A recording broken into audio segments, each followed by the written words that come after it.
Chapter 32 Enlightenment of Galava. Om Shri Ganeshaya Namaha. Sutta continued the narration of the legend. A Brahmin named Galava lived in the town of Avanti. He was well versed in all Shastras and Dharma. The illustrious Muni was qualified to grace or curse. O Muni, he would always conduct yatras and wander the earth. Once, after concluding his yatra, he arrived at the ashram of his Guru Mahamuni, Vishwamitra. He continued living there along with other virtuous Brahmins.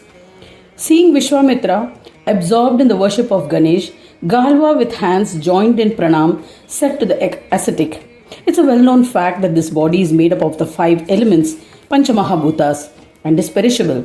Despite being aware of this, why you do worship the embodied form of Ganesha? You are the Guru of Yogendras. You have attained divinity.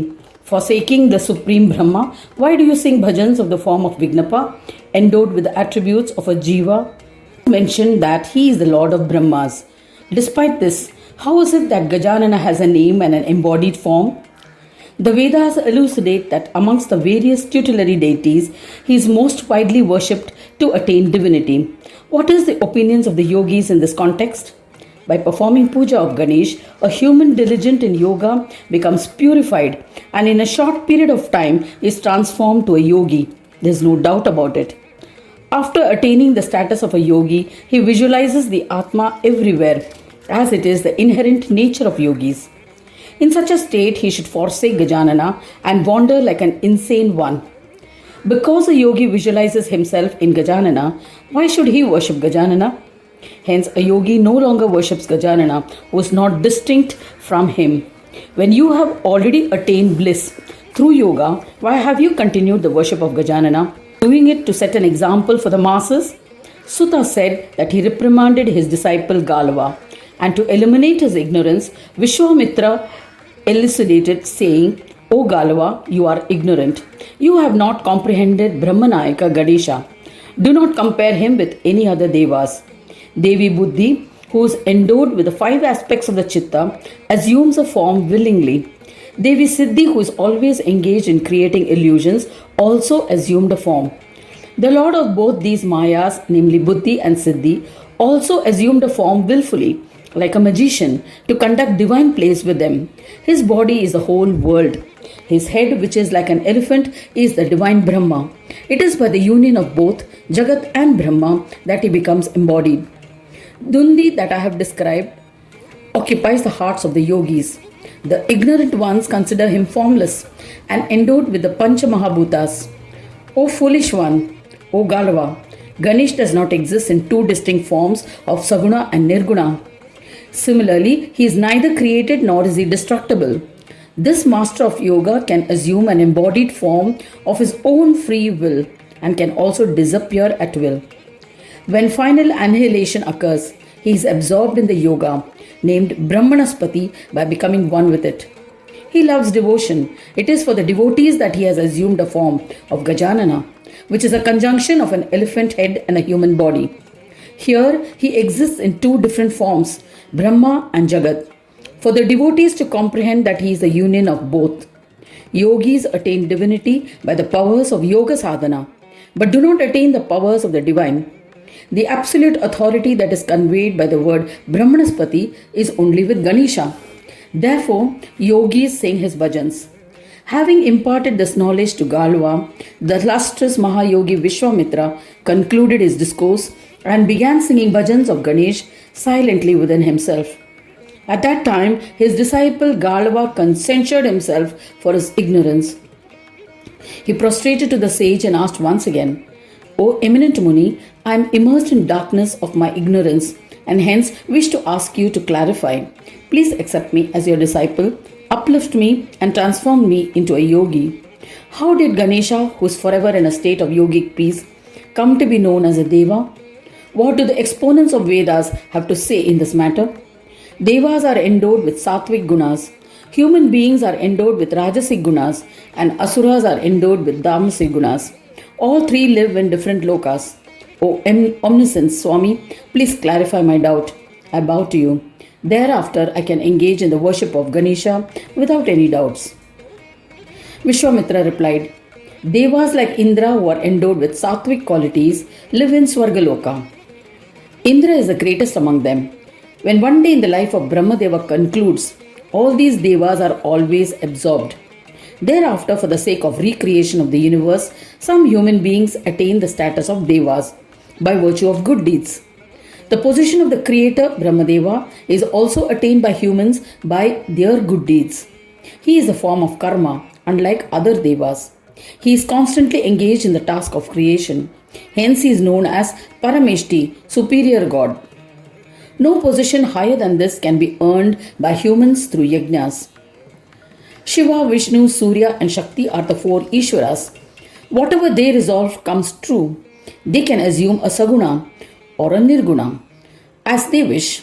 O intellectual one, the divine Ganesha acts as he desires. Those who are desirous of gaining perfect knowledge should understand this difference. While wise ones describe the meaning of the root word div to mean play. Devas who are worshipped by all conduct their divine games everywhere. Indra and other devas are also engaged in conducting divine plays arising out of work related to their own dharma. Hence, the ones well versed in the Shastras call them devas. After creating the whole world consisting of animate and inanimate objects, Brahmadeva engages himself by conducting divine plays. Therefore, Munis consider him as a deva. Shiva, Vishnu and others create innumerable universes using their Maya, and then they conduct their divine play. Hence, they too are called devas. Since their sankalpas come true, they are called Ishvara. Because they are engaged in divine plays in the Saguna and Nirguna forms, they are known as devas. Vignapa has created the four forms of Brahmas, namely Asat, Sat, Sama and Neti. He resides in these universes as Atma and conducts divine plays, and hence he too is a deva. Pandits and Rishis have mentioned in the Vedas that while existing in the universe, in Brahmas and in Ganas, Ganeshwara conducts his divine plays, and hence he is a deva. Even though Brahma and others have been called devas, they are unlike other devas as they have been assigned specific tasks. Sutta said that when Galava heard the clarification, he was astonished. He asked sage Vishwamitra to clarify more doubts. All devas enjoy the offerings made during yajnas. In the same way, Maheshwara and other devas are the beneficiaries of the share of oblations. Their shares are predetermined. When the Daityas harass the devas by destroying yajna karmas, the devas are forced to fast.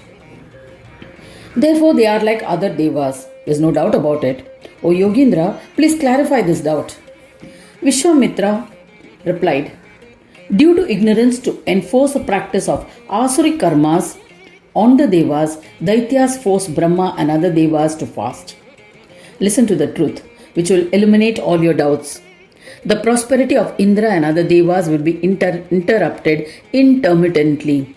This is because at the end of a Manvantara, the entitlements of Indra and other devas to the portion of the offering of the yajnas will cease, as these devas perform austere penance and sacrifice their body.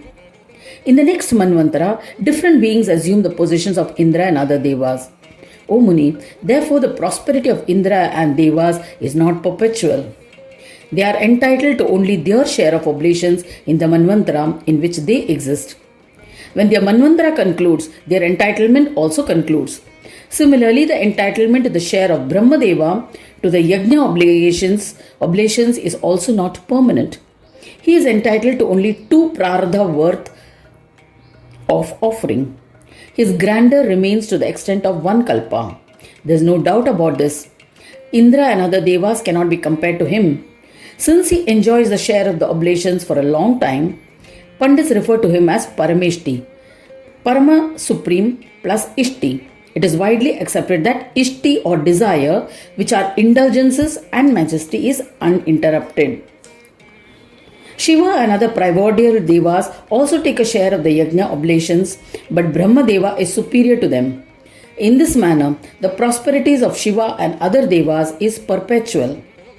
The 3 devas responsible for creation, preservation and destruction possess perpetual Aishwaryas and share of yajna oblations, yet Brahmadeva is superior. Galava asked Vishwamitra, O Guru, the Shastras have mentioned that Devas get a share of the Yajna offerings. But it has not been mentioned anywhere that Gajanana also gets a share of Yajna oblations. Then why is he considered as a Deva? Vishwamitra replied, in different Yajnas, Ganesha is considered as a cardinal Deva and worshipped foremost. He is the all-Siddhi bestowing recipient of the Yajna offerings. He does not exist in just one form, and as he exists in all the Ganas, he is called Ganesha. All the Devas are contained in his name.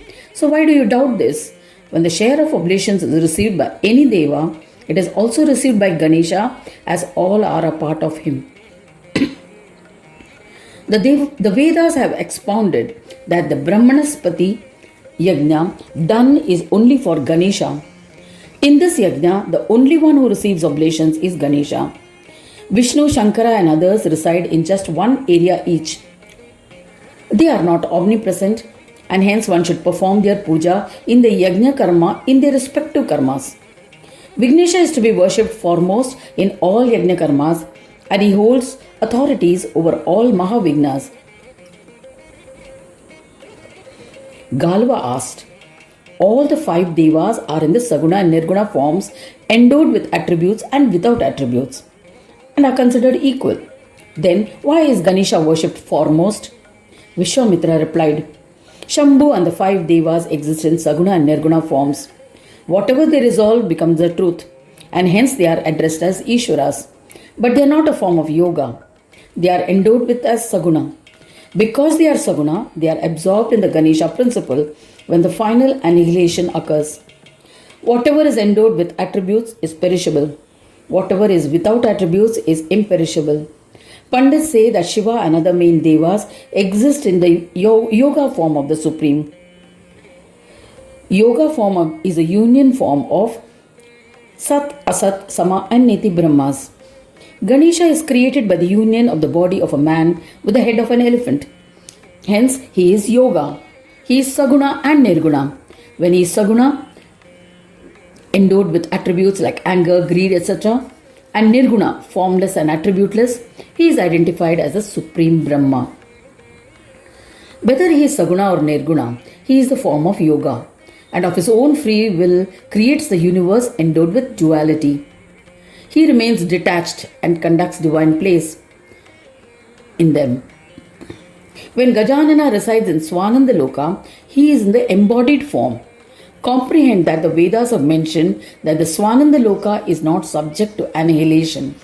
Therefore, even though he is embodied, he is not subject to destruction. In his Saguna form, he is the Lord of Yoga. In his Nirguna form, he is unmanifest and the bestower of Yoga Shanti. He can assume the yoga form any time he desires. That is why the Vedas have addressed him as Jeshta Raja, as he is the most supreme among the superior ones. Therefore, he is worshipped foremost. Buddhi is endowed with the 5 tendencies. Siddhi is the creator of illusions. Ganesha is the lord of both. He resides in my heart. I sing his bhajans. Saying this, the Mahayogi maintained silence. All doubts of Galava were clarified. He reverentially joined his hands and offered namaskar.